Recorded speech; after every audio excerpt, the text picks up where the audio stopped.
Прво да се спојат клиниките во една целина и да се направи долгорочна, минимум 10 годишна стратегија за здравството, па тогаш да се размислува за внатрешна реорганизација и прераспределба на медицинскиот персонал. Синдикатот на клинички не се согласува со најавите на министерот Азир Алију, со законски измени здравствени работници во зависност од потребите, да бидат префрлани да работат од една во друга установа. Но се ова од кога ќе се направи интеграција на клиниките од кампусот Мајка Тереза, па согласно тогашните потреби и систематизираните места да се направат кадровски распоредувања и реорганизација.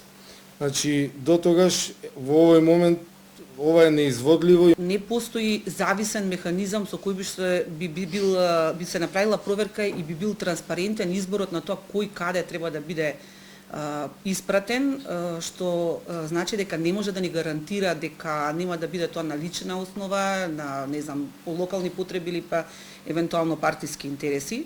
Од синдикатот на клинички сметаат дека бројките кои беа презентирани од страна на министерот за застапеноста на кадарот во јавното здравство не се еквивалентни, бидејќи некои лекари работат со скратено работно време, други биле пред пензија и со тоа дополнително ќе се нарушила стабилноста на здравствениот систем.